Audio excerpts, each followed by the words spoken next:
At one point, you and Ja Rule had some discrepancies, right? Yeah. Is that before I Cry came? No, you say I Cry was recorded prior to that. And I think what you accused them of was, you said that they didn't pay you for the record, so they didn't pay you for the video or something like that. I don't remember what it was. They didn't get paid for anything. Wait a minute, what? Not even publishing though? I later got 2.5%. Later? Yeah. You had to fight for it? Yeah. Okay. But that's why God makes no mistakes. Yeah, so I did the record and the album was already done. Put It On Me, I Cry.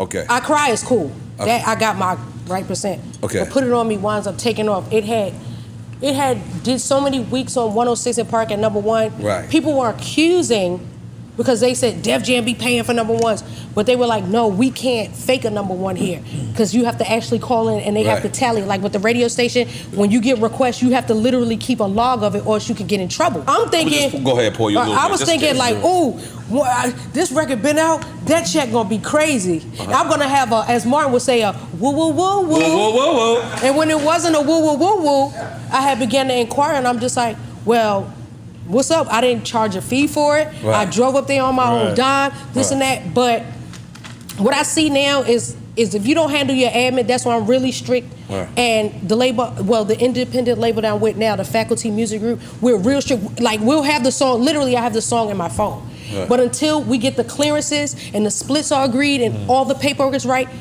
this record won't hear the light of day. Because you have to be, you never know which song will be out of here. Right. Or, you know what I'm saying? And I didn't handle my paperwork, but after that I learned to, like, oh yeah, I'll sing on your record, and I won't even charge you a fee, but I'll charge a higher percentage and higher points. Right. So just get me on the back end. That's what that means. It's just like. So I'm sure a lot of you guys know who Little Mo is. Some of you youngins probably have no idea who she is, but the record she's referring to, Put It On Me, that was definitely a smash hit when I was in, I think, high school still, or just got into high school. But you see that she barely got paid on that. Initially, she didn't get paid anything. And then she got like 2.5% after fighting for it, after having that major hook on that record. I'm not saying she should have got half or 25%, but definitely more than 2.5 for making one of the most recognizable songs of like that decade because of that hook. You know what I'm saying? And it all comes down to just always have your paperwork ready. But for some reason, artists and producers, I don't know if it's just like a taboo thing to talk about. They don't like to bring up split sheets or anything like that. But let me break down kind of what happened. I mean, you guys saw the clip, but what should you do as an artist or a producer before every session, or as you kind of approach your music career? Because this is just business, you know what I'm saying? There's nothing wrong with asking for filling out a split sheet or something like that, but let me kind of break it down a little bit and let's get into it. What's going on, guys? My name is Matei. Another day from Music Biz Daily. We'll wait till the end of the video. I'll let you know what I have going on this month from the Accelerator, next month as well, and how me and my team can help you. But let me get into this topic of how Little Mo almost didn't get paid anything for the Put It On Me record with Ja Rule, right? So, and this goes, I just had an awesome entertainment attorney on our Indie Artist Accelerator giving a class this week, a few days back.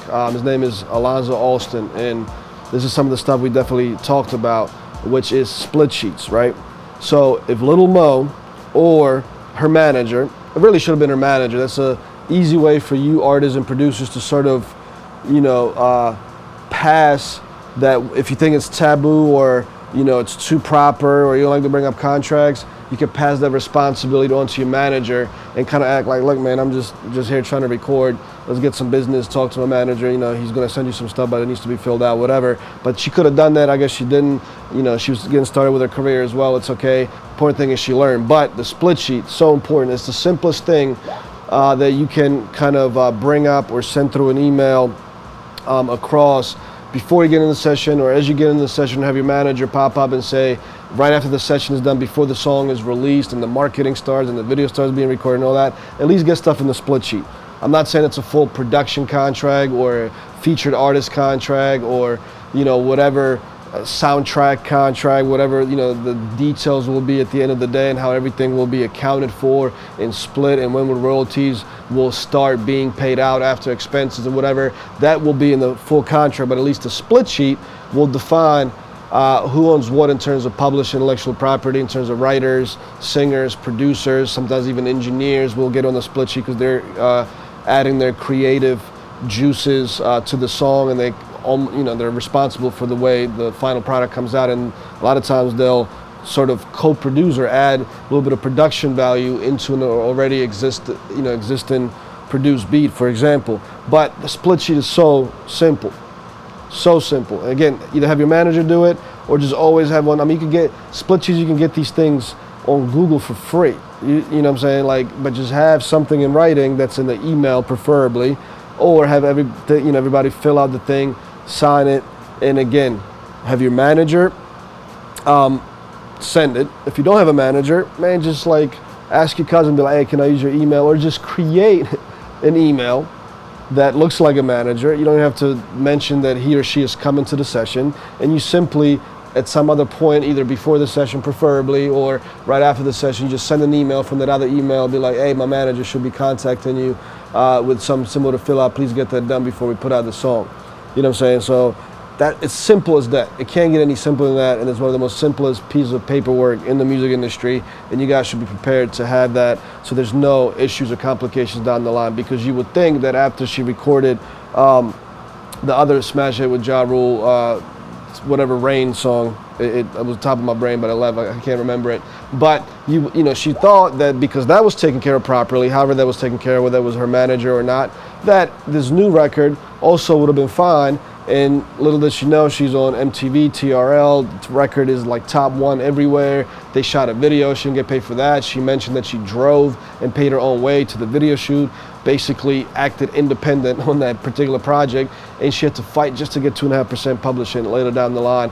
And who knows if she got the the publishing that she didn't get paid out from the very beginning of the song, right? Because that's not always easy to accomplish either.